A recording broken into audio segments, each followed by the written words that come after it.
Bonsoir à tous, nous allons démarrer cette soirée exceptionnelle puisque nous avons l'honneur et le plaisir de recevoir Malvine Zagberg pour son livre « Qu'est-ce qu'une fille attend de sa mère » publié chez Odile Jacob en 2010. Je tiens à remercier évidemment Malvine Zagberg d'être là, mais aussi l'association des psychologues freudiens qui est à l'origine de cette rencontre. Une rencontre exceptionnelle parce que c'est un livre exceptionnel qui aujourd'hui fait référence sur la question des relations mère-fille. Un livre qui a eu un énorme succès au Brésil et également en France. Un livre important parce qu'on peut considérer que le corps de la femme, sa sexualité, sa jouissance reste depuis longtemps un mystère et que Malvine Zagberg nous apporte des pistes très importantes, très intéressantes sur ce sujet, en montrant le rôle primordial que joue la mère dans la construction de la féminité de sa fille. Donc c'est un livre qui s'adresse évidemment en particulier aux femmes, mais aussi aux hommes. J'ai pris un malin plaisir, un immense plaisir à lire son livre, parce que je pense que c'est un livre aussi qui peut permettre aux hommes d'avoir une vision peut-être un peu plus claire, un peu plus étoffée de ce mystère, de ce continent noir qu'est la féminité. Dans le titre de votre ouvrage, on entend votre désir de vous adresser bien au-delà d'une supposée caste de supposés spécialistes, qu'il n'y a pas. Là-dessus, nous sommes tout à fait d'accord. Mais je serais quand même assez curieuse de savoir comment ceux et celles qui justement se sont laissés attirer par le titre, sans avoir jamais rien lu des très nombreuses références de votre bibliographie, comment ils s'y retrouvent? La question que vous me posez est exactement où je voulais commencer. Et je voulais commencer en disant que j'étais inspirée d'écrire ce livre pour aider mères et filles à essayer de comprendre un peu plus quels étaient les fils qui se tissaient avec beaucoup de délicatesse et avec très grande profondité entre mère et fille. Plusieurs fois, on me disait, bon, ce livre peut-être ne peut pas m'intéresser parce que je n'ai pas de fille. Et je disais toujours que ce livre n'était pas écrit pour qu'il y ait une fille, mais pour qu'il y ait une mère. Pourtant, à toute femme. Les faits divers, c'est dans la clinique vraiment. J'ai travaillé 26 ans à l'hôpital psychiatrique à Rio. Et alors, j'étais très sensible, spécialement à cette idée des rapports mère-fille. J'ai essayé de le faire le plus facile possible, mais naturellement, le sujet m'a demandé de le prendre très au sérieux. Et le plus facile que j'ai pu faire, pour l'instant, c'était comme ça. Une autre idée que aussi j'ai essayé de construire, c'était ce que Freud avait dit, qu'on ne naît pas femme. Naturellement que Simone de Beauvoir l'a dit aussi, mais Freud l'avait dit avant. On ne naît pas femme, on le devient. C'est ce devenir femme que j'essaie de détailler, de développer dans ce livre, ce devenir femme. Alors, ce sont quelques fils que j'ai tissés aussi au long de ce livre pour aboutir à penser un peu ce que la psychanalyse pouvait m'apporter pour développer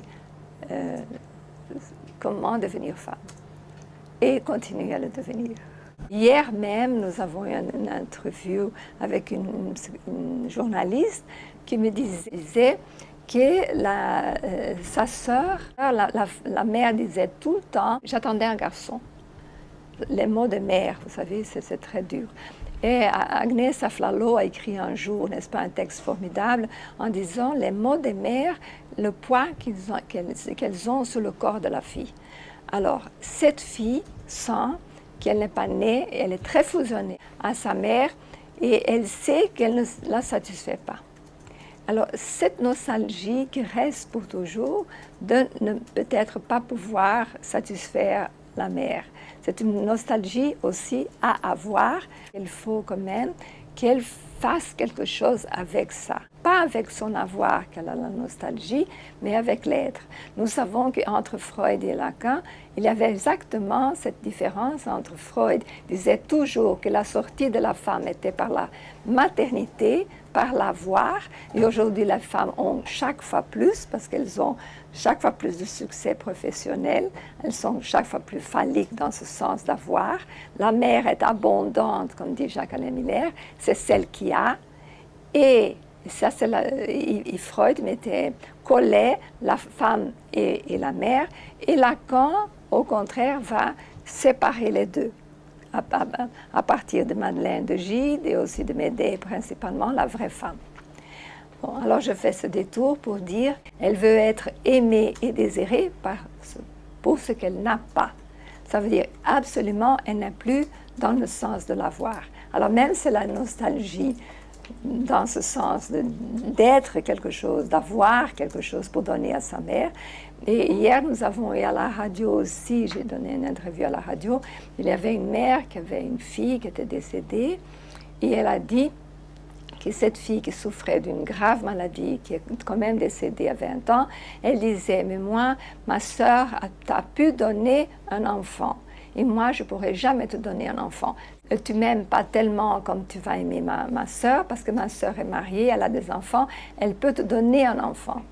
Alors, cette idée de pouvoir donner quelque chose à la maman peut rester toujours comme nostalgie. Donner quelque chose à maman. Alors, ce n'est pas seulement la fille, c'est le garçon aussi. D'une certaine façon, qui veut aussi donner quelque chose à maman. Quelques remarques concernant déjà le titre. Oui. Qu'est-ce qu'une fille attend de sa mère? Oui. C'est un freudien, on dirait pas du tout comme ça. Un freudien, on dirait qu'est-ce qu'une fille attend de son père, parce que dans la, oui. disons dans la symbolique oui. égyptienne, oui. freudienne, c'est oui. du père que la fille attend quelque chose. Oui, j'aurais pu écrire un autre livre.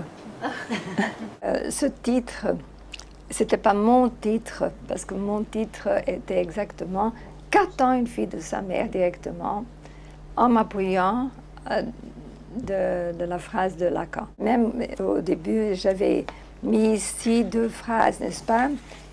Et au début du livre, et j'avais dit que Lacan avait écrit « La femme semble attendre comme femme plus de substance de sa mère que de son père. » Alors, je suis d'accord que la fille attend quelque chose de son père, mais qu'est-ce qu'une fille attend de sa mère? Qu'attend une fille de sa mère? Une fille attend que sa mère veuille être une femme, et elle aussi, objet, cause de désir d'un homme. Ça veut dire, cette idée qu'une femme puisse vouloir et accepter cette position, quelqu'un qui sait quoi faire pour causer le désir. Ça veut dire une femme qui veut être désirée par un homme et accepter cette position objet, abject. Ça veut dire d'être cause de désir d'un homme dans son fantasme. Et un homme, qu'est-ce qu'il est? C'est celui qui sait aimer une femme. Qui sait aimer une femme, qui fait de la femme la cause de son désir. Et je vais vers, c'est plus mon cheminement, dans le sens qu'une fille attend de sa mère qu'elle puisse ou qu'elle veuille accepter.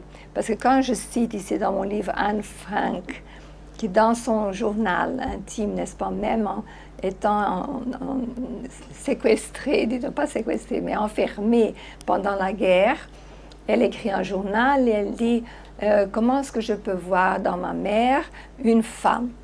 Vous voyez que même dans ces conditions si dramatiques comme Anne Frank, qui est emprisonnée là, qui reste comme ça pendant la guerre, enfermée, elle vit quand même cette condition. Elle dit « Mon père embrasse ma mère comme il nous embrasse. Et j'en veux à ma mère qui n'est pas aimée par mon père. Elle ne sait pas se faire aimer, elle ne veut pas être aimée. » Alors, je pense beaucoup à cette condition féminine que la fille attend beaucoup de sa mère. Sa mère veut accepter cette position. Elle attend aussi que son corps soit reçu par des paroles qui marquent son corps, parce que c'est différent. Si une mère dit « Oh, mais j'ai une fille, mais je n'aime pas ce corps de fille, je n'aime pas mon corps de fille, et je n'aime pas le corps de ma fille. Oh, c'est dommage que tu es une fille. » ou que quand on dit c'est le regard de la mère, naturellement, que c'est toujours le corps qui est en jeu, et le corps est en jeu avec le regard comme objet et aussi avec les mots.